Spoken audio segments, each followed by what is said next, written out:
Oh, look at that. It's a timetable for Carlisle. I reckon so. And on that note, oh, what's all that? Oh, it's a plane. Wow.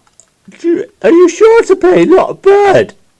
I've heard stories that they take people in and kill them. No, it's a plane. There's passengers inside. In the belly of the bird. No, they're all sitting down. They're having their meals. Meals? Inside the bird? No. Well, there's been somebody up there complaining about veggie meal and not having a veggie meal.